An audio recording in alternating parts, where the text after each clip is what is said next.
All right, Trendsetter, we are here now joined by Lavie Margolin. He is the author of TrumpMania, Vince McMahon, WWE, and the Making of America's 45th President, and he joins us right now on the High Spot Podcast. What's going on? Hey, it's a pleasure to be here. So, first and foremost, politics aside, what was the main reason you felt compelled to write this book? Well, not discussing a particular political preference, but certainly the election of 2016 played a major role, just with Donald Trump being a center of electoral debate and watching the Republican debates and thinking and speaking with my wife and saying, the way that he's assigning nicknames or describing some of his opponents, that's right from wrestling, or talking about his role in wrestling. And after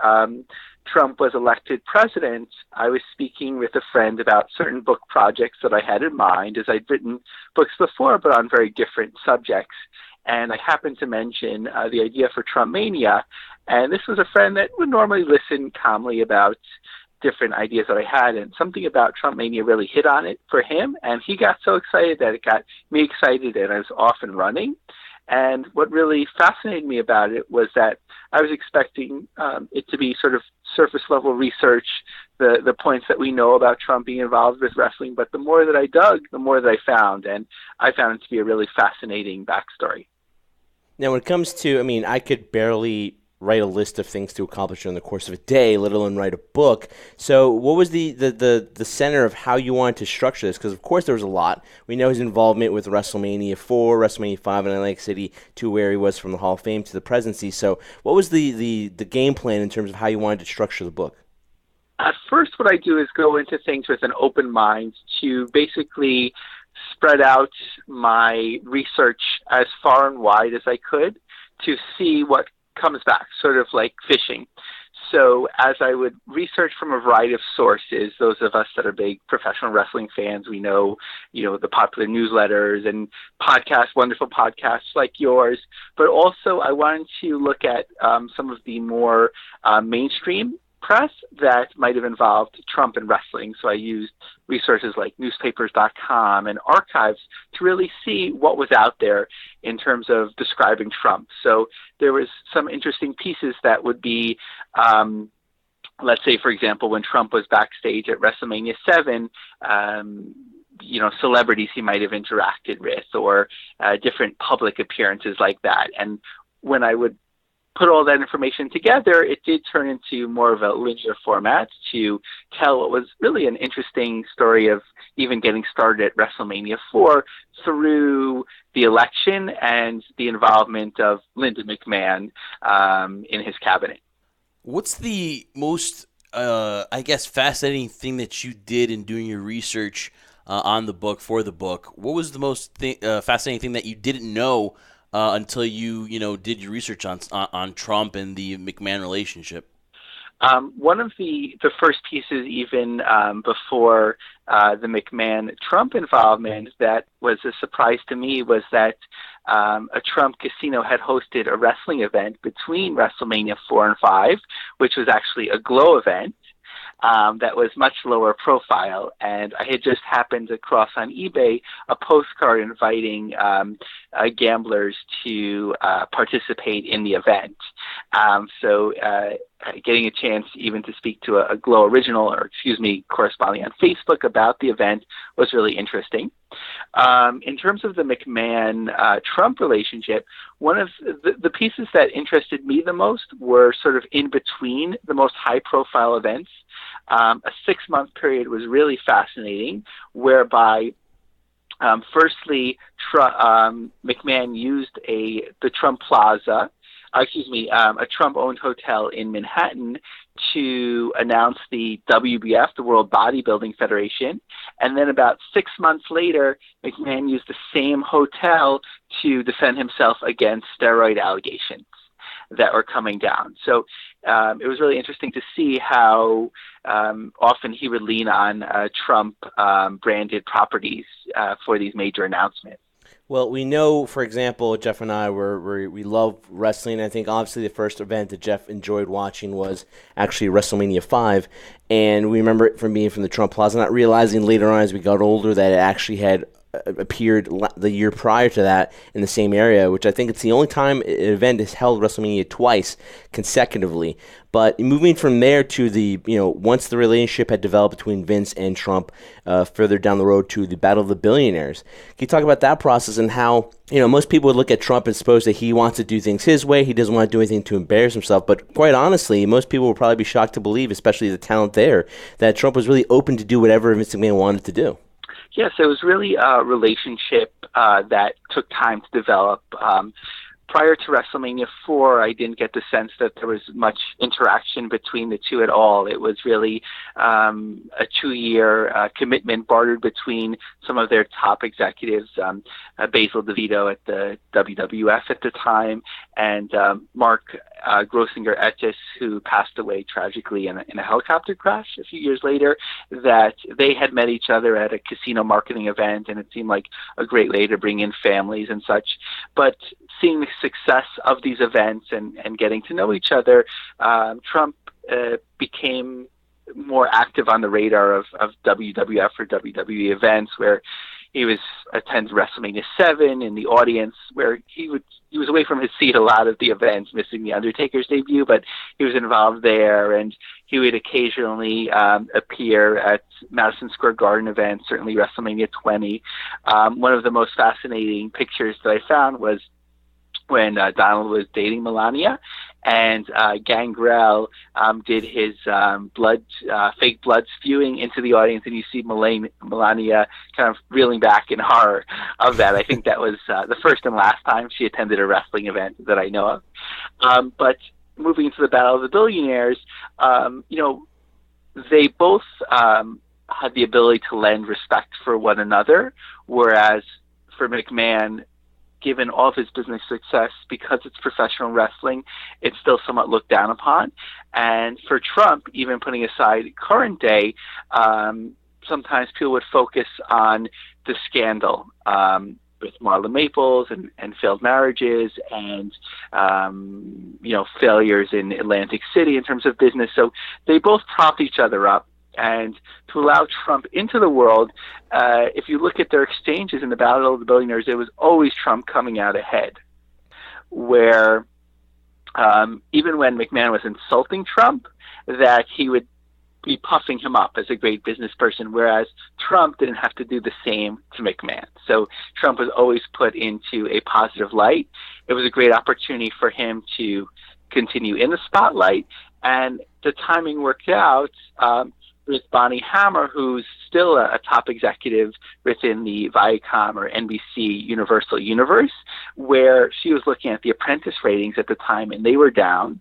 And in her portfolio was Raw, where she's actually one of the people credited with modernizing Raw at various points, so that she helps to connect the two. What do you think has kept the relationship over now 20 plus years or so, maybe over 25 years now?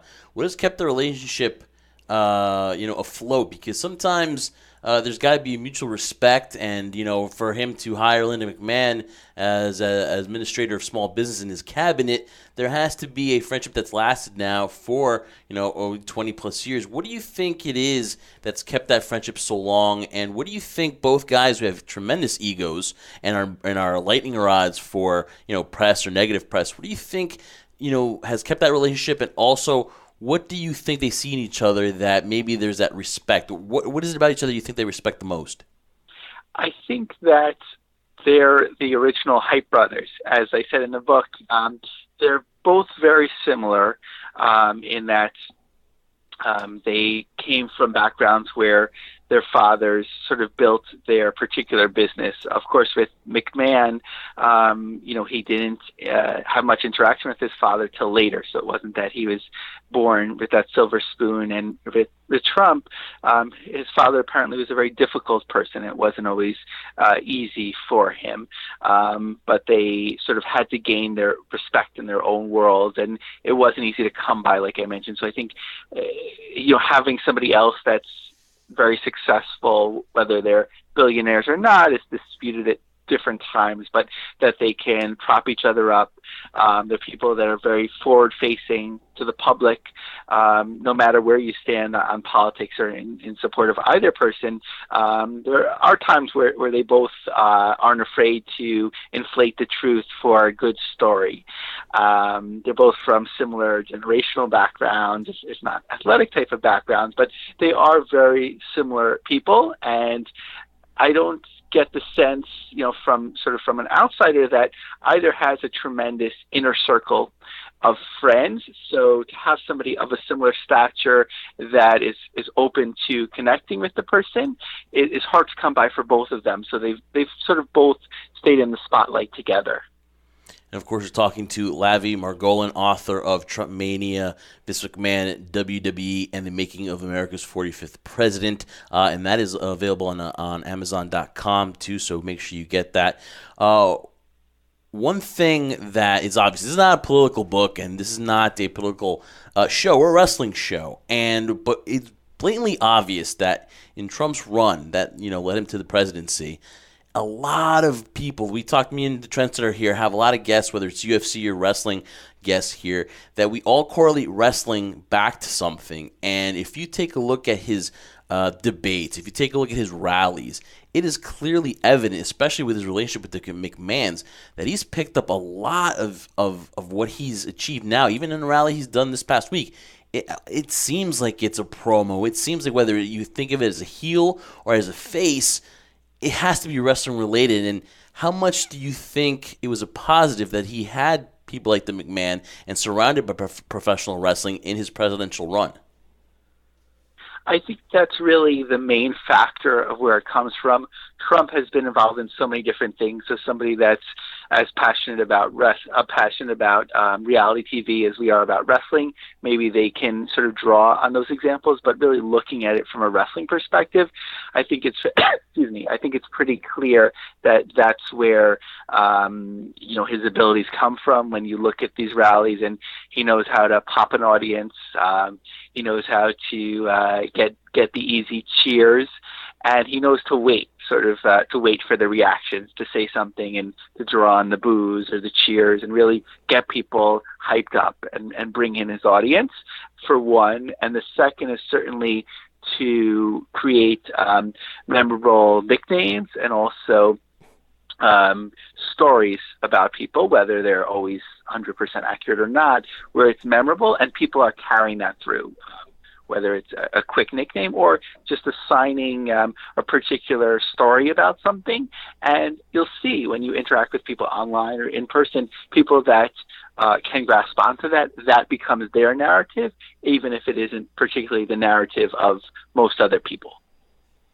Now, Lavie, reading your book and reading these chapters, which, I found fascinating, the Hall of Fame, and then obviously the chapter in which Donald Trump owns Monday Night Raw, and they made it into a story where, the USA Network went out and publicly mentioned this, and they had to kind of withdraw their stories because it was just storyline driven based. I just find that hilarious because, as Jeff and I grew up watching professional wrestling and then correlating this obviously with Donald Trump's role in it and what he's done to become the 45th president of the United States, it's amazing when somebody does research or you go back to look at things and how they transpired maybe in the past, and hindsight's always 20/20. Did you find anything in terms of just so surprising? Because, nowadays people talk about kayfabe being dead, right? And being wrestling fans, the illusion might be gone as we're more worried about, the behind the scenes type of things that go on. Anything when you're doing your research here that you found intriguing in terms of some backstage stuff that you probably didn't know initially until you started researching the book? Sure, and some reminders as well.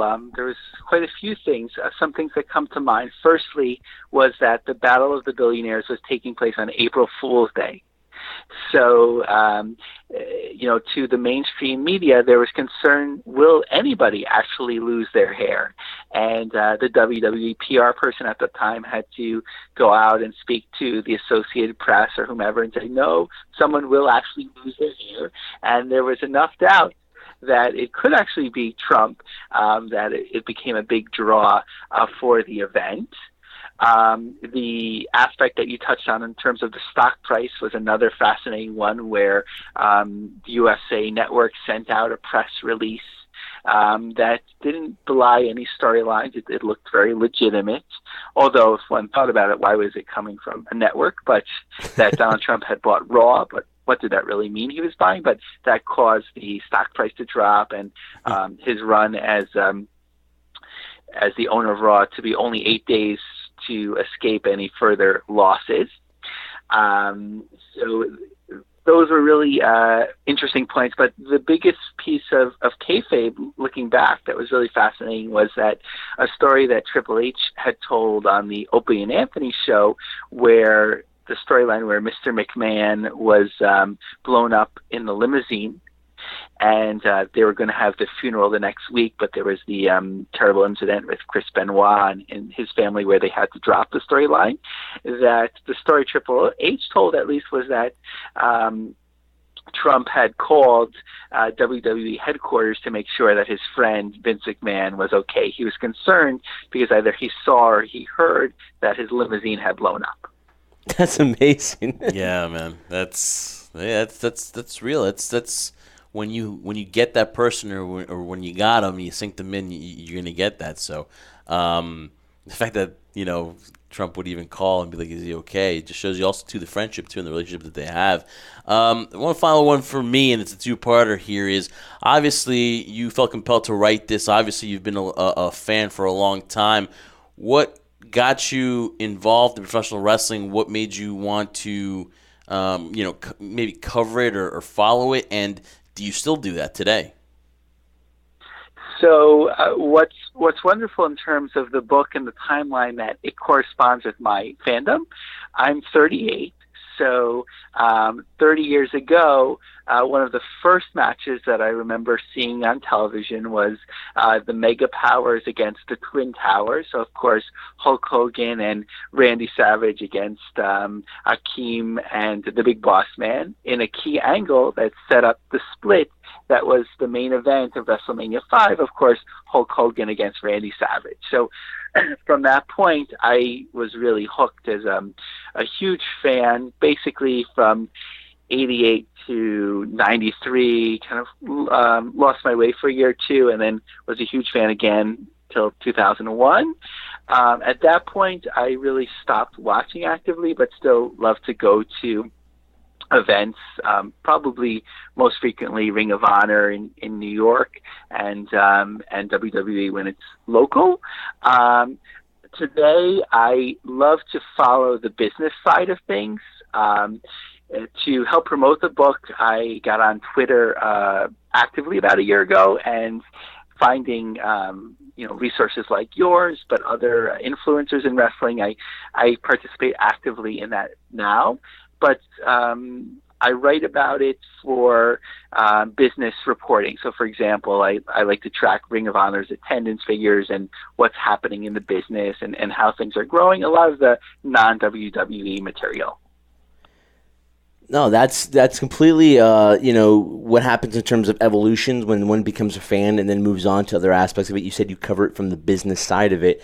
Question for me is that, granted that you might watch Ring of Honor, but more you see it from the business aspect of it.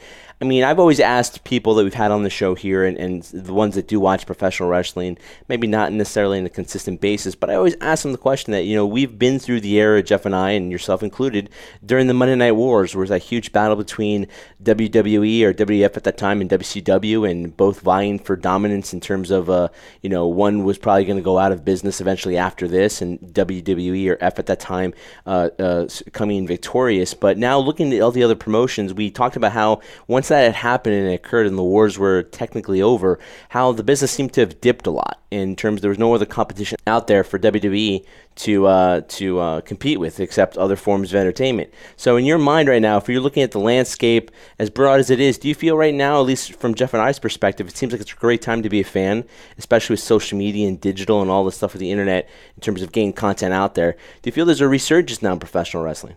I think just like many industries, one can own a niche and really sort of surround themselves in that. So while there might not be another huge competitor, there are companies that are solid and where wrestlers can make a good living or sort of go in between a number of them, whether it's New Japan or Ring of Honor.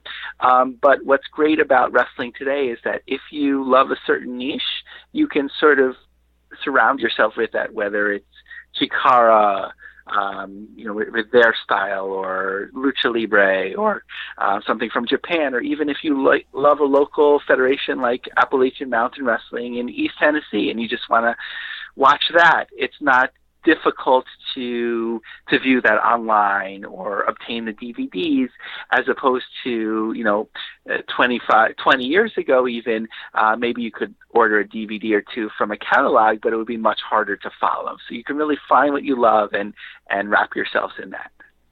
He is Lavie Margolin. You can follow him on Twitter at Lavie Marg, M-A-R-G. He is the author of TrumpMania, Vince McMahon, WWE, and the Making of America's 45th President. I love the title, by the way. What came, WrestleMania, TrumpMania. Oh. It seemed to fit, didn't it? Thank you so much. Yes, the TrumpMania came to me faster. The subtitle took a little bit of working and surveying on Facebook, but I'm proud of it. Yeah, awesome job. It's a really good book. Again, this is just strictly wrestling. It is, whether you're left or right, this is a book you can read about and find out the relationship between Vince McMahon and Trump, which is very fascinating. And you do a great job of covering that, as well as all aspects from WrestleMania 4 all the way to his induction in the WWE Hall of Fame back by WrestleMania 29. So Exactly. Great job, Lavie, and thanks for joining us here on the Last About podcast, and continued success, and hopefully we talk again soon. Oh, and one more question for me. I'm sorry to close this, but the mere fact that we've had Donald Trump, who is a WWE Hall of Famer and now a president, there have been rumblings that The Rock, who is a bona fide first ballot Hall of Famer in WWE, wants to run for president, or most likely might run for president in 2020. Do you see there could be another WWE Hall of Famer in the White House down the road? I think the rules of the game have changed, and to come in with a celebrity cachet, such as number one, not only wrestling superstar, but a movie superstar, and really somebody that's really well known, I think anything is possible. Yeah, anything is possible, right? Yeah, and like in this crazy business that we love so much, right? Never say never. That's true. Lavie, thank you so much, man. Appreciate it. Have a great rest of your day. And listen, man, let's all support wrestling, man, because it's a great time to be a wrestling fan. Thank you. Take care.